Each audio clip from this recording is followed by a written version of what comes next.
Nunca imaginé que capturar depredadores salvajes me prepararía para la traición más grande de mi vida.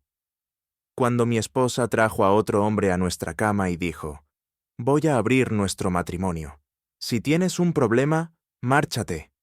Hice las maletas y desaparecí en la naturaleza. 3 días después recibí la llamada. Ya no estaba. Y entonces me vi obligado a enfrentar una verdad salvaje. A veces, los depredadores más peligrosos no son los que fotografío. Me llamo Mitchell Coleman, aunque casi todos me conocen como Mitch. Tengo 47 años y soy propietario de una galería de fotografía de vida salvaje en Portland, Oregón, que se ha convertido en un pequeño punto de referencia local. Mi trayectoria capturando la belleza más pura de la naturaleza me ha llevado a 6 continentes y me ha valido publicaciones en National Geographic y el reconocimiento de Wildlife Photographer of the Year.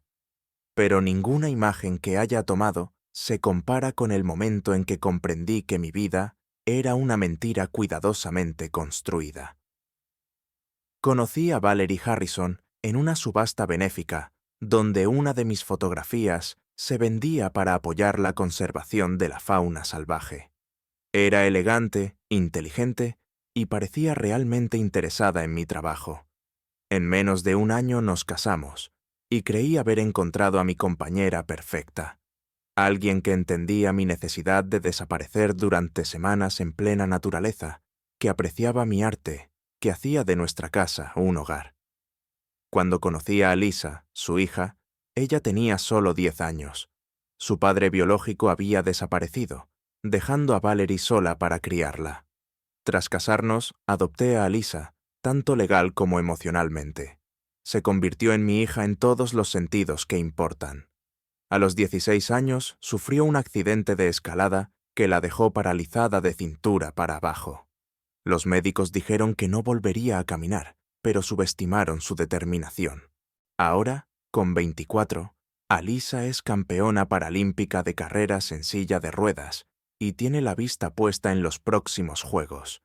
Heredó mi carácter obstinado y la impresionante belleza de su madre, alta, atlética y con ese cabello castaño rojizo que parece incendiarse bajo el sol. No podría estar más orgulloso de la mujer en la que se ha convertido. La primavera pasada regresé antes de lo previsto de una sesión de 3 semanas en el Parque Nacional Denali, en Alaska. El trabajo había ido mejor de lo esperado. Logré capturar una interacción rarísima entre una manada de lobos y un oso grizzly. Exhausto, pero emocionado por enseñarle las fotos a Valerie, crucé la puerta de casa a las 2 de la madrugada, en lugar de la tarde siguiente como había planeado. La casa estaba en silencio, pero un coche desconocido ocupaba nuestra entrada. No le di importancia. Probablemente alguna amiga de Valerie se habría quedado tarde y decidido dormir en la habitación de invitados. Dejé mi equipo con cuidado, cogí una cerveza fría de la nevera y fui hacia mi despacho para hacer una copia de seguridad de las tarjetas de memoria antes de pensar en dormir. Al pasar frente a la puerta del dormitorio, escuché la risa de Valerie, un sonido que no oía desde hacía meses. Mi mano se detuvo en el pomo. Había algo en su tono que me hizo dudar. No era solo alegría. Había una intimidad en esa risa que me heló el estómago. A su lado, una voz masculina murmuró algo que no alcancé a entender. Me quedé allí, con la bolsa de la cámara aún colgada del hombro, mientras 20 años de confianza se desmoronaban en un instante. Dejé la bolsa en el suelo y respiré hondo. 20 años de matrimonio me daban derecho a entrar en mi propio dormitorio sin llamar. Giré el pomo. Lo que vi se grabó en mi memoria con más fuerza que cualquier fotografía que haya tomado. Valerie estaba sentada en nuestra cama, con una copa de champán en la mano, junto a un hombre que nunca había visto. Era más joven, quizá de unos 30 y tantos, con ese aire pulido de quien gasta más en su corte de pelo que yo en mis objetivos. «¿Mitch?», dijo Valerie, con una expresión que pasó de la sorpresa a la vergüenza y luego, extrañamente, a la irritación. «No deberías haber vuelto hasta mañana». Está claro. Respondí con una voz más firme de lo que sentía. Miré al extraño. ¿Y tú eres? El hombre sonrió. Sí, sonrió, y me tendió la mano como si estuviéramos en una reunión de negocios. Curtis Blackwell, asesor financiero. Su tono era tan casual que parecía que haber sido sorprendido en mi cama no era más que un pequeño contratiempo. Ignoré su mano. Fuera de mi casa. Mitch, no seas dramático. Valerie suspiró, dejando la copa sobre la mesilla. Curtis no se va. Tenemos que hablar. Ahora no es momento para hablar, dije, aferrándome al marco de la puerta para no perder el equilibrio. Sí que lo es. Valerie se enderezó el albornoz de seda. Llevo meses queriendo hablar contigo, pero nunca estás en casa. Siempre fuera, persiguiendo osos, lobos o lo que sea. ¿Hablar de qué, exactamente? Pregunté con una calma que ni yo me creía. Valerie tomó la mano de Curtis. Voy a abrir nuestro matrimonio, Mitch. Curtis y yo llevamos casi un año viéndonos, y ya no pienso ocultarlo. Si tienes un problema con eso, bueno. Señaló la puerta. Ya sabes dónde está la salida. La audacia me dejó sin palabras. No era un desliz ni un error impulsivo. Era una decisión calculada, tomada a mis espaldas. ¿Traes a otro hombre a nuestra cama y encima me das un ultimátum? Logré articular. Curtis carraspeó. Valerie y yo creemos que la monogamia tradicional es un concepto anticuado. Muchas parejas modernas están explorando nuevos paradigmas de relación. Sonaba como si estuviera presentando una inversión financiera. Fuera, repetí. Cada palabra era hielo. Papá, ¿qué pasa? La voz de Alisa llegó desde el pasillo. Debía haberse desplazado en su silla de ruedas, despertada por nuestras voces. El rostro de Valerie palideció. Alisa, vuelve a tu habitación. Esto no te incumbe. Y un demonio que no, respondí. Esto concierne a toda esta familia que estás destrozando. Estás exagerando, intervino Curtis mientras se agachaba a recoger sus pantalones. Di un paso hacia él, con los puños cerrados. Tienes 30 segundos para vestirte y salir de mi casa antes de que te tire por la ventana. Algo en mi expresión debió de convencerle de que no estaba bromeando. Reunió su ropa a toda prisa.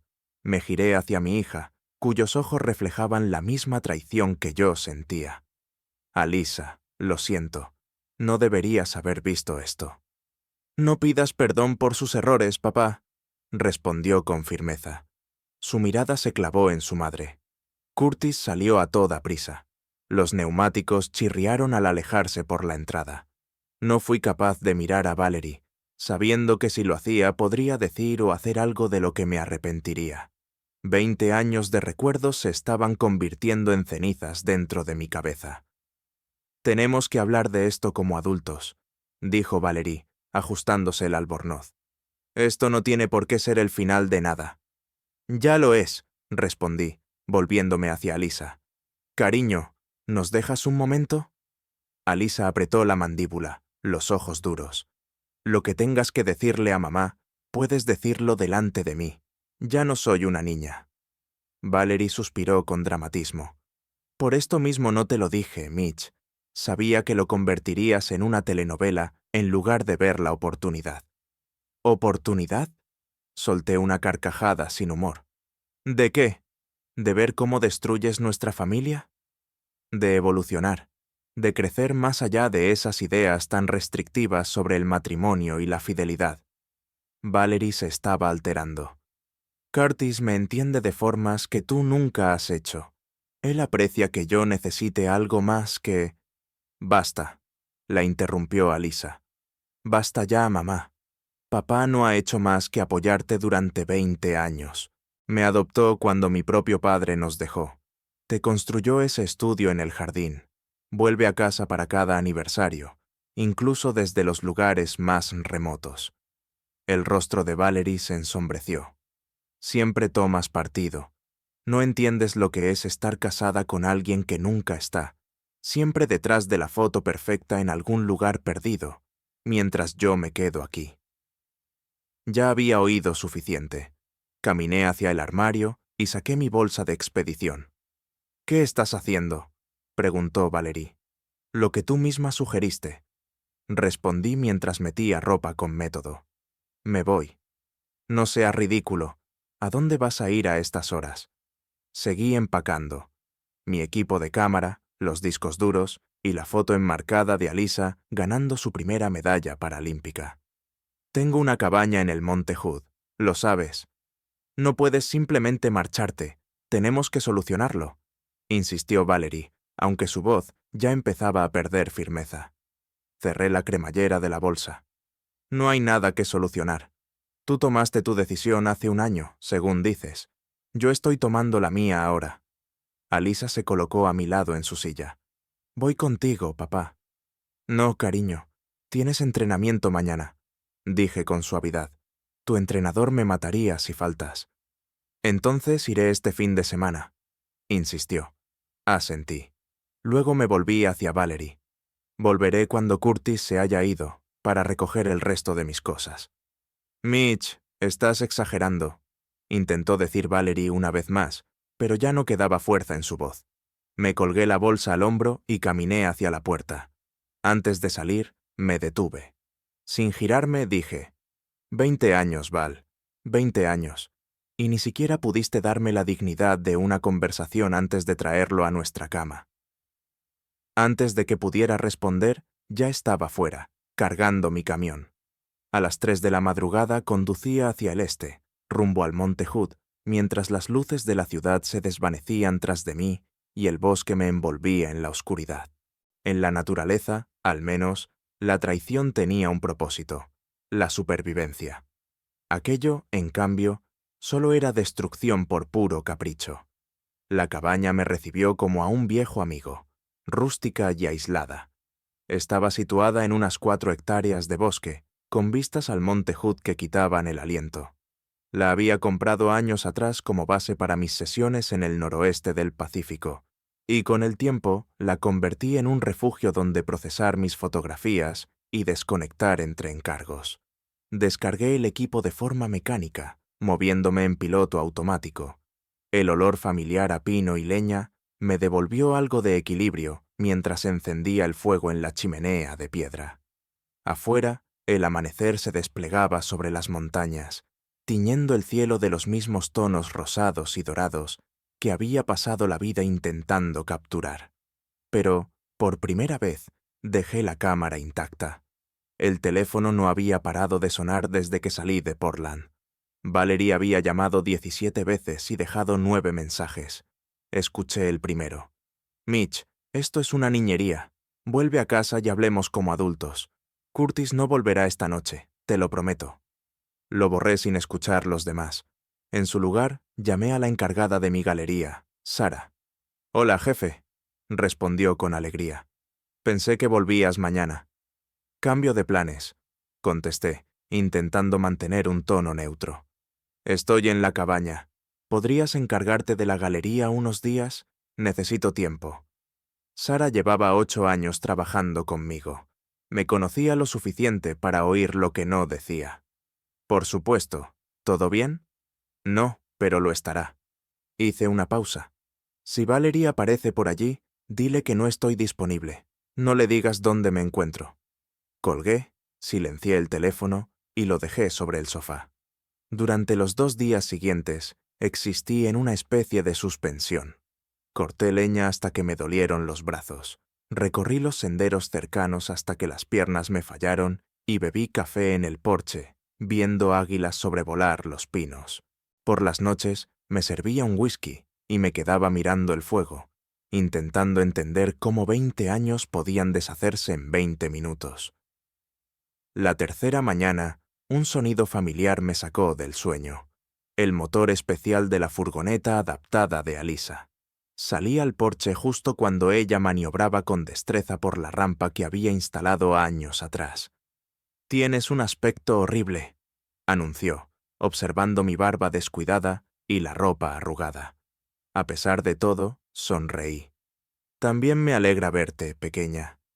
Se acercó hasta mí y me tendió una bolsa de papel. Te he traído café de verdad y esos bollos de arándanos que te gustan de la panadería Pinewood.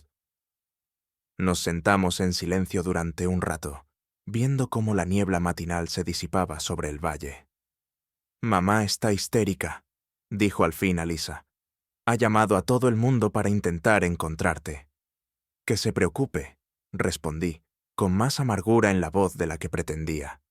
Alisa me observó detenidamente. No estoy aquí por eso. No me importa si está en pánico. Me importas tú. Su franqueza me golpeó como un puñetazo. Aquella joven, que a sus 24 años había enfrentado más desafíos que la mayoría en toda una vida, era ahora quien me mantenía en pie. Estoy bien, mentí. No, no lo estás, replicó. Pero lo estarás. Los dos lo estaremos. Vaciló un momento y luego sacó su móvil. Papá, hay algo que tienes que ver. Acaba de salir en las noticias locales esta mañana. Me quedé mirando la pantalla del teléfono de Alisa, intentando procesar el titular que me heló la sangre. La esposa de un reconocido fotógrafo de vida salvaje, en estado crítico tras un presunto intento de suicidio. Las manos me temblaban mientras deslizaba el texto del artículo. Según el informe, Valerie había sido encontrada inconsciente en nuestra casa la tarde anterior, tras ingerir una combinación de alcohol y medicamentos con receta. Una amiga cercana la había descubierto y llamado al 911. En ese momento estaba ingresada en cuidados intensivos en el Portland Memorial, en estado crítico. ¿Esto es real?, pregunté, y mi voz me sonó lejana, como si viniera de otra persona. Alisa asintió con gravedad. Recibí la llamada del hospital anoche. No conseguían localizarte. ¿Por qué iba a...? No fui capaz de terminar la frase. Papá, hay más. Alisa respiró hondo. La amiga que la encontró era Curtis. Está dando entrevistas a las noticias locales, haciéndose pasar por el novio destrozado y pintándote a ti como el marido cruel que la abandonó en su momento de necesidad. Una furia helada sustituyó mi conmoción inicial. Ese hijo de... Lo sé, me interrumpió Alisa. Es repugnante. Pero ahora tenemos que centrarnos en lo importante. El hospital necesita a alguien que tome decisiones y... Se detuvo, incapaz de seguir. A pesar de todo, Valerie seguía siendo mi esposa. 20 años no se borran en 3 días, por mucho que haya hecho. Tenemos que irnos, dije, ya buscando las llaves. El viaje de regreso a Portland fue un borrón. Alisa hacía llamadas desde el asiento del copiloto. Contactó con nuestro abogado y reorganizó sus entrenamientos. Yo apretaba el volante con tanta fuerza que los nudillos se me pusieron blancos, mientras mi mente se debatía entre emociones opuestas. La rabia ante la manipulación de Curtis, la preocupación por Valerie, y una culpa insistente que no se iba, por más que Alisa me repitiera que no era culpa mía. «Déjame hablar a mí cuando lleguemos», dijo Alisa al acercarnos al hospital. «Curtis ha estado controlando la historia. Tenemos que aclarar las cosas». El aparcamiento del hospital estaba lleno de furgonetas de prensa. Un reportero local reconoció mi camioneta y se apresuró hacia nosotros al aparcar. «Señor Coleman, ¿podemos obtener una declaración sobre el estado de su esposa?» Fuentes aseguran que la abandonó tras una discusión. ¿Eso provocó su intento de suicidio? Iba a responder, pero Alisa intervino con total serenidad, posicionando su silla de ruedas entre el reportero y yo. Mi padre se ha enterado de esta tragedia hace apenas unas horas y ha venido directamente a estar al lado de su esposa. La familia pide privacidad en este momento tan difícil. Cualquier informe que sugiera que mi padre abandonó a mi madre es falso y potencialmente difamatorio. Es todo lo que tenemos que decir. El periodista se quedó callado, sorprendido por su tono firme. Entramos al hospital, donde la recepcionista nos indicó la sala de espera de la UCI, en la 4ª planta. Cuando se abrieron las puertas del ascensor, lo vi. Curtis Blackwell, rodeado de un pequeño grupo de amigas de Valerie, comportándose como si tuviera derecho a estar allí. Al vernos, su expresión pasó de compasiva a tensa. Tienes mucho valor viniendo aquí, dijo, poniéndose en pie. Di un paso hacia él, pero Alisa me sujetó del brazo. Ahora no, papá, susurró. Mamá te necesita. Él solo es ruido. Como de costumbre, tenía razón. Pasé de largo sin decir palabra y me acerqué al mostrador de enfermería. Soy Mitchell Coleman. Mi esposa, Valerie Coleman, fue ingresada anoche. La enfermera me miró con una mezcla de cautela y empatía mientras revisaba el expediente. Está estable por ahora, pero sigue inconsciente, explicó. El doctor podrá darle más detalles. ¿Puedo verla?, pregunté. La enfermera dudó. Solo familia, de momento. Soy su marido, respondí con firmeza. Parece haber cierta confusión con eso, replicó, mirando hacia la sala de espera, donde Curtis seguía sentado. Otro caballero se ha identificado como su pareja. Alisa avanzó con decisión. Mi padre es el esposo legal de Valerie Coleman desde hace 20 años. Ese otro hombre la conoce desde hace menos de uno. Podemos presentar la documentación si es necesario. La enfermera asintió, visiblemente avergonzada. Por supuesto. Sígame, señor Coleman. Al entrar en la habitación de Valerie, la imagen me golpeó como un mazazo. Parecía pequeña y frágil entre las sábanas blancas, conectada a tubos y monitores. Su cabello castaño rojizo, antes tan brillante, estaba apagado y enredado sobre la almohada. Me senté junto a su cama, sin saber qué hacer ni qué decir.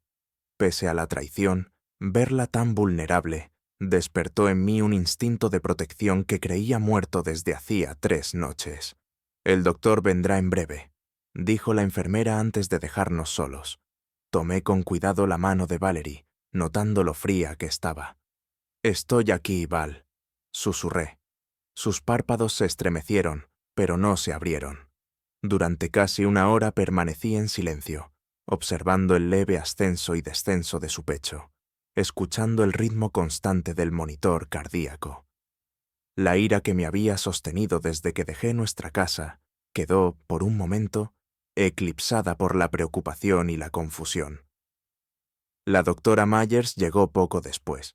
Era una mujer alta, de ojos amables y trato directo. Explicó que, aunque Valerie estaba físicamente estable, existía preocupación por posibles daños hepáticos debido a la combinación de sustancias que había ingerido. ¿Fue un intento real de suicidio?, pregunté en voz baja. La doctora reflexionó unos segundos antes de responder. En mi opinión profesional, las acciones de la señora Coleman parecen más un grito de ayuda que un intento decidido de acabar con su vida. El momento en que se realizó la llamada a emergencias indica que esperaba ser encontrada. ¿Por Curtis?, dije con amargura. No puedo comentar sobre eso, respondió con diplomacia. Pero me gustaría organizar una evaluación psiquiátrica en cuanto recupere la conciencia. Cuando la doctora se marchó, Alisa entró en la habitación con el rostro tenso. Papá, hay un policía fuera que quiere hablar contigo. El detective Santos era un hombre de complexión compacta y mirada atenta. Se presentó como parte del departamento encargado del caso de Valerie. Procedimiento estándar en casos de intento de suicidio, explicó. Necesitamos descartar otras posibilidades como... ¿Cómo qué?, interrumpí. Juego sucio, dijo sin rodeos, o intentos fingidos por motivos de publicidad o de seguros. Lo miré incrédulo. No puede hablar en serio. No estoy sugiriendo nada, señor Coleman, respondió, consultando su libreta. Solo cubrimos todas las posibilidades. El amigo de su esposa, el señor Blackwell, mencionó que usted abandonó el hogar 3 noches atrás tras una confrontación. Sugirió que su partida pudo haber provocado las acciones de su esposa. La audacia me dejó sin aliento. Detective, descubrí a mi esposa en la cama con ese hombre. Ella me informó de que iba a abrir nuestro matrimonio sin mi consentimiento. Cuando protesté, me dijo que podía irme, así que lo hice. Santos me observó con atención. Interesante. Esa no es la versión que el señor Blackwell compartió. Él afirma que su esposa propuso acudir a terapia de pareja y que usted se negó. Antes de que pudiera responder, Alisa intervino con firmeza. Detective, yo estaba allí esa noche. Lo vi todo. Curtis Blackwell está mintiendo. Durante las siguientes 24 horas, apenas me moví del lado de Valerie. Alisa me traía café y mantenía a raya a los periodistas, cada vez más agresivos. Curtis intentó visitarla en 2 ocasiones, pero la seguridad del hospital, ahora al tanto de la situación real, le negó la entrada. A la mañana del segundo día, Valerie abrió por fin los ojos. Mitch. Su voz era apenas un susurro, ronca por el tubo de intubación que le habían retirado horas antes. «Estoy aquí», respondí, inclinándome hacia ella. Giró ligeramente la cabeza, la confusión empañando su mirada. «¿Por qué estás aquí, después de lo que hice?» «Sigues siendo mi esposa», contesté simplemente. Las lágrimas le llenaron los ojos. Nunca quise que esto pasara. ¿Qué parte? Su mirada se desvió. Ninguna. Curtis, no era lo que yo pensaba. La doctora Myers me había advertido que no la alterara, pero necesitaba respuestas. ¿Por qué lo hiciste, Val? Las pastillas, el alcohol. No lo hice, susurró. No intencionadamente. Fruncí el ceño. ¿Qué quieres decir? Curtis trajo vino para que me relajara. Me dio algo para la ansiedad. Dijo que me ayudaría a dormir. Lo siguiente que recuerdo es despertar aquí. Una sensación helada me recorrió el cuerpo. ¿Estás diciendo que él te drogó? No lo sé, admitió. Pero después de que te fueras, cambió. Empezó a hablar de acceder a las cuentas de tu galería, de pedir préstamos con la casa como garantía. Cuando me negué, se enfadó. En ese momento, el detective Santos apareció en la puerta. Señora Coleman, me alegra verla despierta. Tengo algunas preguntas sobre los eventos previos a su hospitalización. Me disponía a salir, pero Valerie me tomó la mano. Quédate, por favor. Santos grabó su declaración mientras ella relataba los últimos 3 días.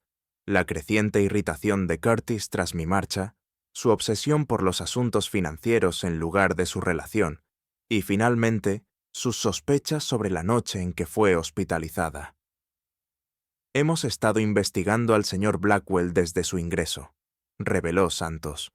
Su historial financiero muestra un patrón. Se acerca a mujeres con recursos, accede a sus cuentas y, en varios casos, ellas sufrieron misteriosos episodios de salud. Intentó matarme, murmuró Valerie, con la voz temblorosa. Aún estamos reuniendo pruebas, respondió Santos con cautela. Pero ya hemos obtenido una orden para analizar su sangre en busca de sustancias que usted no haya ingerido conscientemente. Tras marcharse el detective, Valerie se volvió hacia mí con una expresión devastada. «Mitch, he sido tan estúpida. Lo he destruido todo por un hombre que solo me utilizaba». No la contradije. La ira que me había sostenido durante días se desplazó, enfocándose completamente en Curtis, pero el daño a nuestro matrimonio seguía ahí. Alisa me contó lo que ha estado diciendo a la prensa. Continuó Valerie. Nada de eso es cierto. Tienes que saberlo. Lo sé, respondí en voz baja. Los ojos de Valerie volvieron a llenarse de lágrimas. No espero tu perdón, pero necesitaba que supieras la verdad. El detective Santos se movió rápido.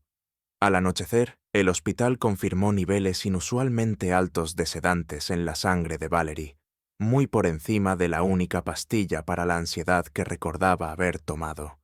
Las cámaras de seguridad mostraban a Curtis añadiendo algo a su copa de vino mientras ella estaba fuera de la habitación.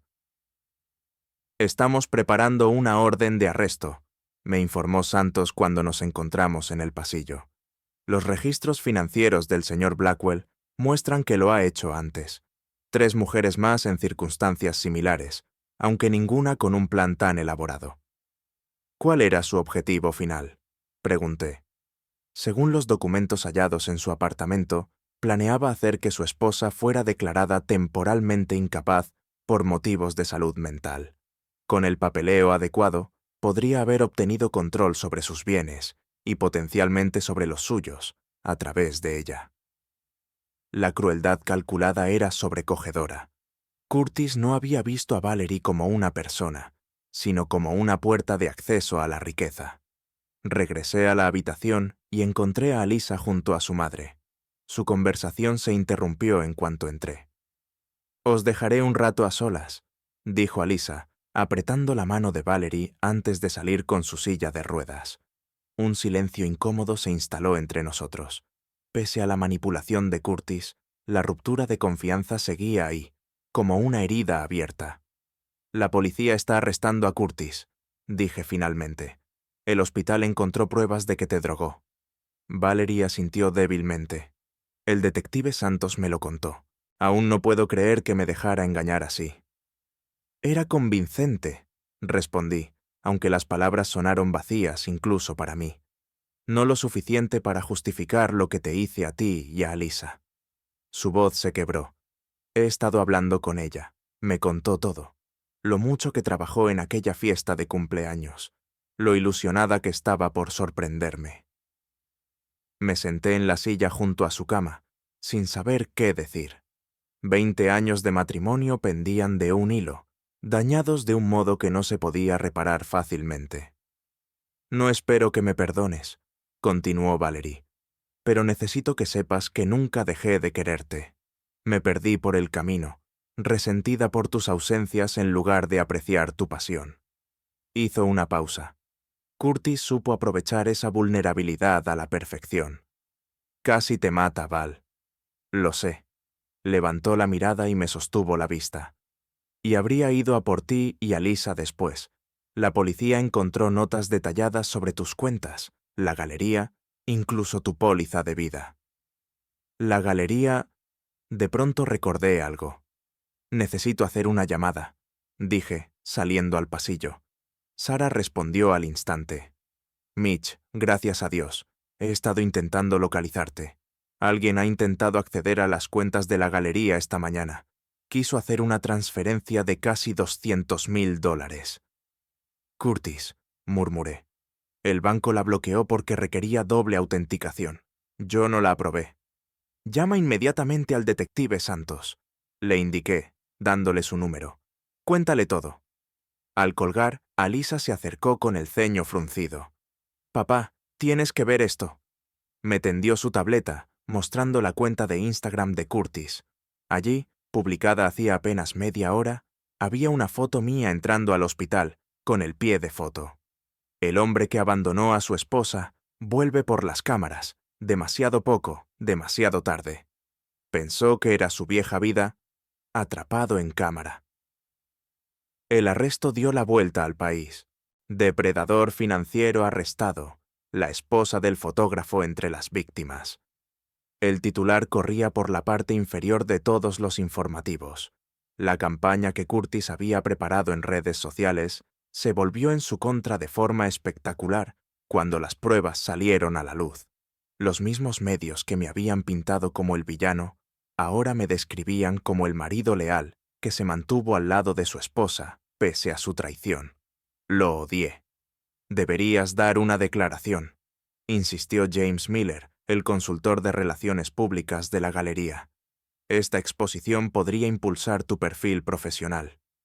«No voy a usar el intento de suicidio de mi esposa para vender fotografías», respondí tajante, dando por terminada la conversación.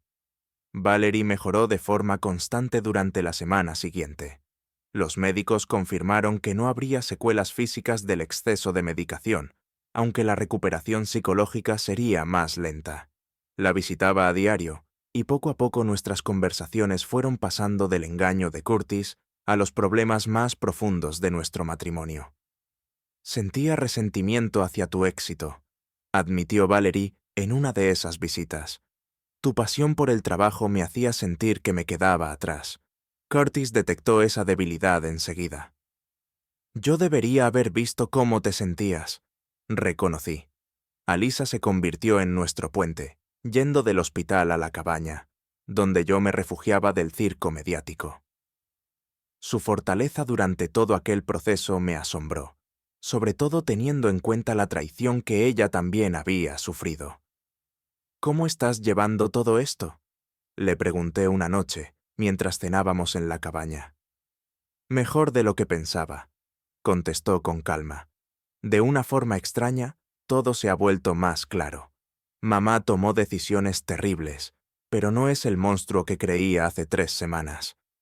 ¿Y yo? ¿Crees que me equivoco al no apartarla por completo? Alisa reflexionó antes de responder. Creo que sigues siendo el mismo hombre de siempre, alguien que no abandona a las personas, incluso cuando lo hieren. La investigación policial reveló la magnitud del operativo de Curtis. Había engañado al menos a 5 mujeres más, usando el mismo patrón. Detectar a mujeres ricas y vulnerables, iniciar una relación, obtener acceso a sus finanzas y luego desaparecer. 2 de ellas habían sufrido sobredosis accidentales cuando empezaron a sospechar. Curtis se enfrentaba ahora a varios cargos por delitos graves, sin posibilidad de fianza por riesgo de fuga. La reputación de Valerie quedó dañada, pero afrontó las consecuencias con una dignidad inesperada. Dio una declaración completa al detective Santos y se ofreció a testificar contra él. «Debe ser detenido», me dijo. «Si mi humillación sirve para lograrlo, habrá valido la pena». Cuando el revuelo mediático comenzó a apagarse, me encontré en una encrucijada. La base de mi matrimonio se había derrumbado, pero entre los restos empezaba a surgir algo más honesto. 3 meses después del arresto de Curtis, la vida había encontrado un nuevo ritmo. La galería prosperaba bajo la gestión de Sara, lo que me permitió volver a la fotografía de campo. Pasé 6 semanas en Yellowstone, capturando el despertar primaveral de la naturaleza en una serie que los críticos calificaron como mi trabajo más íntimo hasta la fecha. Cuando la crisis inmediata pasó, Valerie y yo afrontamos la realidad. Nuestro matrimonio había sufrido demasiado daño como para seguir adelante.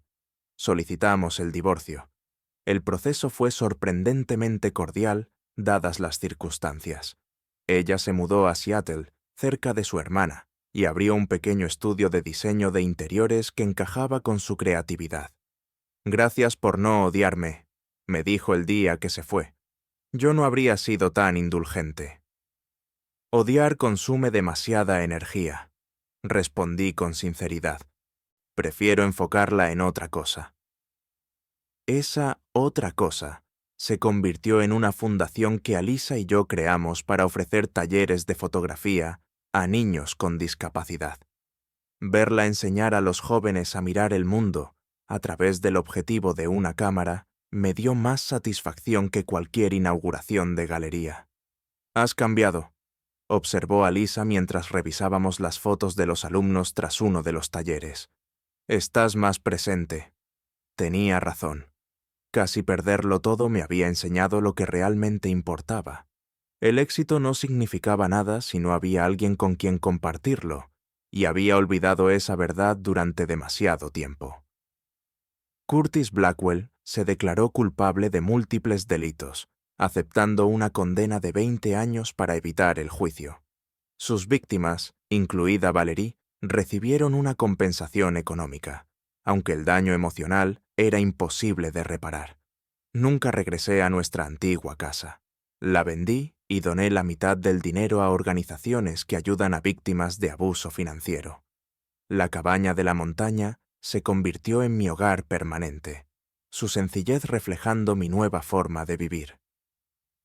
En el aniversario de aquella noche fatídica, me senté en el porche, observando el sol ponerse tras el monte Hood. Alisa se unió a mí, con 2 tazas de café humeante en las manos. «¿Te arrepientes de cómo acabó todo?», preguntó, entregándome una taza. Reflexioné un momento antes de responder. «Me arrepiento del dolor, sobre todo del tuyo, pero no del resultado». Ella asintió, comprensiva. «¿Sabes qué es curioso? Mamá me llamó ayer. Quiere colaborar con la fundación. Dice que ha encontrado algo de paz ayudando a otros. ¿La aceptarás?» «Creo que sí», respondió Alisa. «Hay cosas que merecen ser salvadas». Mientras la oscuridad se extendía sobre las montañas, comprendí que, aunque mi matrimonio no podía salvarse, había surgido algo mucho más valioso: la autenticidad, el propósito y el lazo inquebrantable con la hija que se había convertido en mi brújula durante los días más oscuros. A veces hay que perder el enfoque para descubrir lo que realmente merece estar enmarcado.